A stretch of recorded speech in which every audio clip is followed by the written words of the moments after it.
തന്ത്രിയെ ചോദ്യം ചെയ്തിട്ട് കസ്റ്റഡിയിലെടുത്തിരിക്കുക. പക്ഷേ ഇപ്പോൾ ഓരോ വിഷയത്തിലും പ്രതികരിക്കേണ്ട കാര്യമില്ല. പക്ഷേ ഇവിടെ ഒരു കാര്യമുള്ളത്, എല്ലാം ഇപ്പോൾ ജയിലിൽ കിടക്കുന്ന 3-4-5 പേരും തന്ത്രിയും ചേർന്നാൽ എല്ലാമായി എന്നാണ് ഗവൺമെൻറ് കരുതുന്നതെങ്കിൽ അത് ഞങ്ങൾ അംഗീകരിക്കില്ല. തന്ത്രിയിൽ ഒതുക്കണ്ട, തന്ത്രിയെ മറയാക്കി മന്ത്രിയെ രക്ഷിക്കാൻ നോക്കണ്ട. തന്ത്രി എന്ത് ചെയ്തു എന്നുള്ളതിനെക്കുറിച്ച് ഞങ്ങൾക്ക് അഭിപ്രായം പറയാൻ കഴിയില്ല. കാരണം ഇത് അന്വേഷിക്കുന്ന ഉദ്യോഗസ്ഥന്മാർക്കാണ് അതിൻ്റെ കാര്യങ്ങൾ ബോധിപ്പിക്കേണ്ടത്. അത് കോടതിയിൽ പറയേണ്ട കാര്യമാണ്. പക്ഷേ ഈ ദേവസ്വം ബോർഡ് ഭരണകർത്താക്കൾ മാത്രം വിചാരിച്ചാൽ ഇങ്ങനെ സ്വർണം കടത്തി കൊണ്ടുപോകാൻ കഴിയുമൊന്നുമില്ല. ഇത് മന്ത്രിമാർ അറിഞ്ഞില്ലെങ്കിൽ പിന്നെ ഇവരെന്തിനാണ് മന്ത്രിമാരായിരിക്കുന്നത്? അതായത് സ്വന്തം വകുപ്പിൻ്റെ കീഴിലൊരു കൊള്ള നടക്കുമ്പോൾ അത് കണ്ടുപിടിക്കാൻ മന്ത്രിമാർക്ക് കഴിഞ്ഞില്ല എന്ന് പറഞ്ഞാൽ ആരാ വിശ്വസിക്കുക? പ്രത്യേകിച്ച് മാർക്സിസ്റ്റ് പാർട്ടി പോലത്തെ സംവിധാനത്തിൽ. ഇത് അറസ്റ്റ് ചെയ്തവരെല്ലാം ഒരു പാർട്ടിക്കാരല്ലേ? ആ പാർട്ടിക്കാർ സ്വർണം കടത്തിയത് ബന്ധപ്പെട്ട രാഷ്ട്രീയ പാർട്ടിയും, അതായത് CPM-ഉം അതിൻ്റെ തലപ്പത്തുള്ളവരും മന്ത്രിയും അറിഞ്ഞില്ല എന്ന് പറഞ്ഞാൽ എല്ലാം തന്ത്രിയിൽ അവസാനിപ്പിക്കാം എന്ന് സർക്കാർ കരുതണ്ട. ഞങ്ങൾ ഏതായാലും സസൂക്ഷ്മം വീക്ഷിക്കുകയാണ്. മന്ത്രിമാരെ രക്ഷിക്കാനുള്ള ഏതെങ്കിലും ശ്രമം നടന്നാൽ അതിനെ ഞങ്ങൾ അംഗീകരിക്കില്ല എന്ന് മാത്രമല്ല, ഇപ്പോൾ 20-ാം തീയതി നിയമസഭ കൂടുന്ന ദിവസം നിയമസഭ മാർച്ചുണ്ട് കോൺഗ്രസിൻ്റെ നേതൃത്വത്തിൽ. കാര്യങ്ങൾ വീക്ഷിച്ച് വേണ്ടി വന്നാൽ അതിശക്തമായിട്ടുള്ള സമരം കോൺഗ്രസിൻ്റെയും UDF-ൻ്റെയും ഭാഗത്തുണ്ടാവും. അല്ല, അത് തന്ത്രിയിൽ ഒതുക്കാൻ നോക്കരുത്. ഞാൻ ചോദിക്കുന്നത്, കടകംപള്ളിനെ ചോദ്യം ചെയ്തിട്ട് എന്തായി? അതറിയാൻ ജനങ്ങൾക്ക് താല്പര്യമില്ലേ? ഇത്രയും വലിയ സ്വർണ്ണക്കൊള്ള നടന്നത് ഒരു മന്ത്രിക്ക് കണ്ടുപിടിക്കാൻ കഴിഞ്ഞില്ല എന്ന് പറഞ്ഞാൽ ആരാ വിശ്വസിക്കുക? പ്രത്യേകിച്ച് മാർക്സിസ്റ്റ് പാർട്ടിയെ പോലത്തെ ഒരു പാർട്ടിയുടെ സംവിധാനത്തിൽ. അതുകൊണ്ടാണ് പറയുന്നത്, തന്ത്രി അറസ്റ്റ് ചെയ്യേണ്ട ശരിയും തെറ്റുകളെക്കുറിച്ചൊന്നും ഞാൻ പറയുന്നില്ല.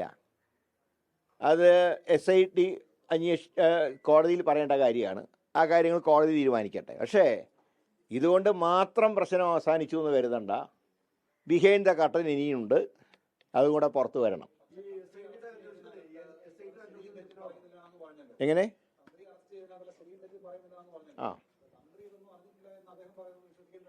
അല്ല, അതൊക്കെ ഇൻവെസ്റ്റിഗേഷനിൽ തെളിയട്ടെ, കോടതിയിൽ തെളിയട്ടെ.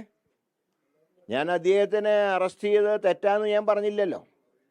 പക്ഷേ എല്ലാ കാര്യങ്ങളും തന്ത്രിയിൽ കൊണ്ട് അവസാനിപ്പിക്കാമെന്ന് കരുതണ്ട, അതേ ഞാൻ പറയുന്നുള്ളൂ. അതിന് ചില മാധ്യമ വാർത്തകൾ തന്നെ പറയുന്നത് സർക്കാരിന് അനുകൂലമുള്ള ചില ഉദ്യോഗസ്ഥന്മാരും SIT-യിൽ നുഴഞ്ഞു കയറിയെന്ന് പറയുന്നുണ്ട്. അതെങ്ങനെ കയറി എന്നുള്ളതും കണ്ടുപിടിക്കേണ്ട കാര്യമാണ്. കോടതി പറഞ്ഞില്ലായിരുന്നെങ്കിൽ, അല്ല, ഹൈക്കോടതി പറഞ്ഞെന്താ, ഇഴഞ്ഞു നീങ്ങുന്നു എന്ന് പറഞ്ഞപ്പോഴല്ലേ പിന്നെ ഉണർന്നത്. ഇത് ചില വണ്ടികൾ പെട്ടെന്ന് പോയിട്ട് നിർത്തുമ്പോൾ പിന്നൊന്ന് ഉന്തി കൊടുത്ത് സ്റ്റാർട്ടാക്കുന്ന പോലെ, ബാറ്ററി ഡൗണായ വണ്ടിയെ പോലെയാണ് SIT പ്രവർത്തിക്കുന്നത്. ഇടയ്ക്ക് ഹൈക്കോടതി ഒന്ന് ഉന്തി കൊടുത്താലേ വണ്ടി സ്റ്റാർട്ടാവുന്നുള്ളൂ, വീണ്ടും ഡൗൺ ആവുന്നുണ്ട്. ഹൈക്കോടതി എന്തിൻ്റെയാണ് തൃപ്തി എന്ന് പറഞ്ഞത്? ആദ്യം അസംതൃപ്തി പറഞ്ഞ് പിന്നെയും കുറച്ച് ആക്ഷനിലേക്ക് നീങ്ങിയപ്പോഴാണ് ഹൈക്കോടതി ശരി മുന്നോട്ട് പോയിക്കോളാൻ പറഞ്ഞു. അല്ലാതെ പൂർണ്ണ തൃപ്തി ഹൈക്കോടതി പറഞ്ഞിട്ടില്ല. അത് മന്ത്രിമാരുണ്ടാക്കുന്ന കളകഥയാണ്. ഞങ്ങൾക്ക് രാഷ്ട്രീയമല്ല നോക്കേണ്ടത്. ഏതൊരു ക്ഷേത്രത്തിൻ്റെ ആണെങ്കിലും പള്ളിയുടെ ആണെങ്കിലും ഭക്തജനങ്ങൾ നൽകുന്ന കാണിക്ക, ക്ഷേത്രത്തിൻ്റെ പള്ളികളുടെയും വരുമാനം, ഇതൊക്കെ ആര് കൊള്ളയടിച്ചാലും ഞങ്ങൾ അതിനെ അംഗീകരിക്കില്ല. അതിനെ രാഷ്ട്രീയമായിട്ടല്ല ഞങ്ങൾ കാണുന്നത്. ജനങ്ങളുടെ വിശ്വാസങ്ങളെ ഹനിക്കുന്ന പ്രവർത്തനങ്ങൾ നടത്തിയാൽ അത് തടയപ്പെടണം.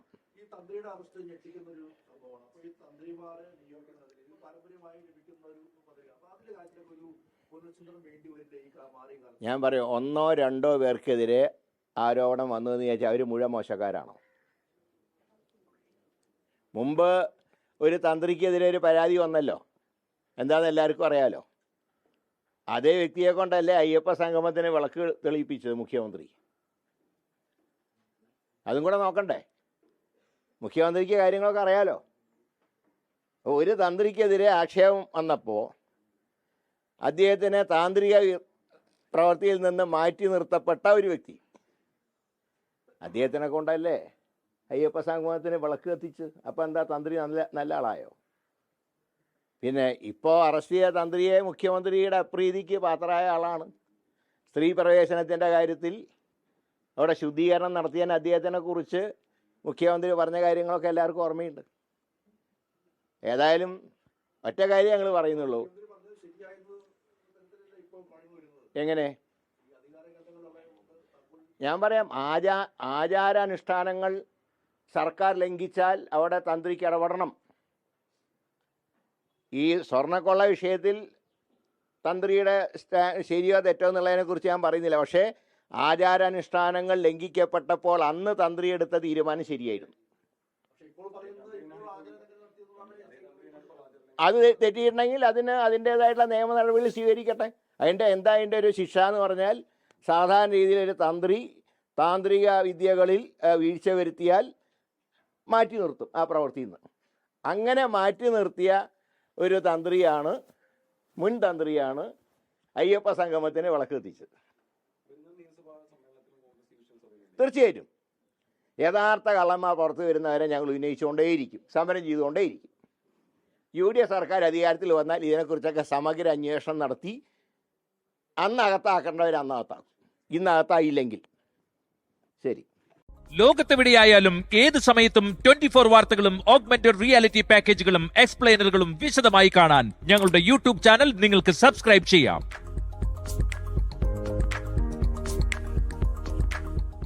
ലോകത്തെവിടെയായാലും ഏത് സമയത്തും 24 വാർത്തകളും ഓഗ്മെന്റഡ് റിയാലിറ്റി പാക്കേജുകളും എക്സ്പ്ലെയിനറുകളും വിശദമായി കാണാൻ ഞങ്ങളുടെ യൂട്യൂബ് ചാനൽ നിങ്ങൾക്ക് സബ്സ്ക്രൈബ് ചെയ്യാം.